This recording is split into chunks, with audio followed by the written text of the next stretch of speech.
pagod pa daw. Nangutang pa ako. Kaya ikaw ang dating presidente na si Marcos Jr. Ito daw, yung 50 niya daw, meron daw nakatago Rebelaro. Sino? Nakatago. May 2023 daw dito, tapos bago. 50. Caravan daw nito ng speech.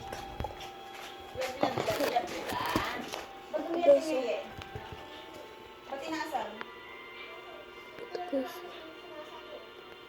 ito.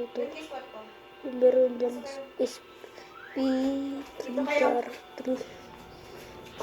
Bakit mo naging ganyan? Kasi meron naman dito para sa bayan, tapos may para sa Ferdinand. Dalawa. Tapos meron daw 2023 daw dito. Ay, matagal na daw. Bakit na yung 2023? Walang 2023 na ginagawa itong 50 na to.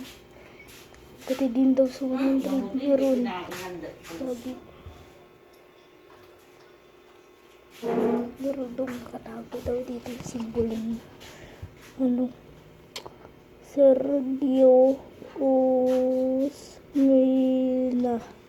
Osmeña ay may pangalan.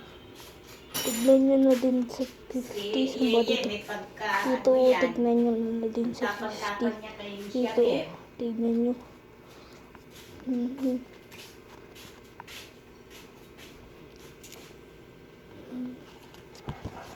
Ay, 2023 dito.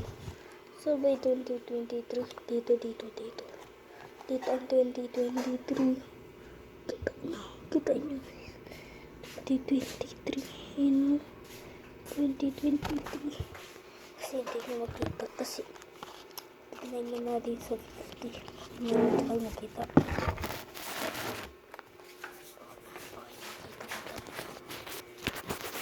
Natakot siya sa boses.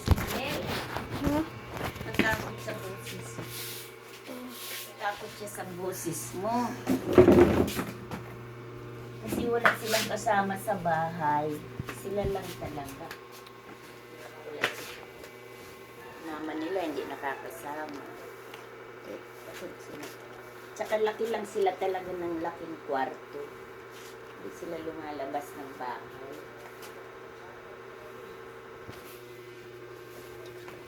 Kaya takot sila sa tao. Kaya pag narinig ng boses na kilala lang talaga niya, si tita niya, lang talaga kilala niya kasi yung meeting sa kanya. Takot siya sa malaking boses. Kumain ka na ba? Hindi pa. Ha? Uwa, nag-almusal na ako, diba? Maya na kayo kakain. Minuto ako. Okay lang yan. Ha? Okay lang yan. Sige na sa mama mo. May dalawang Natatakot siya sa malaki ang boses. katingin. Sige na sa mama mo yan, ha? Huwag mong gagastusin. May-merienda ka dito. Gagastusin ko daw ito. Ano bibilihin mo dyan? Soft drinks? Kahit sito lang. Dito nagluluto ng merienda.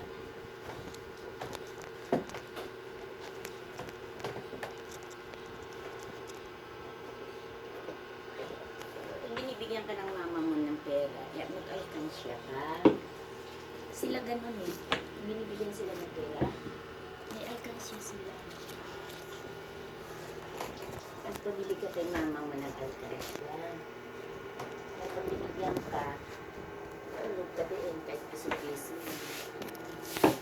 Sila ganun din. May mga pera yun kasi binibigyan sila ng mama nila. Na-alkansya. Pabili ka alkansya.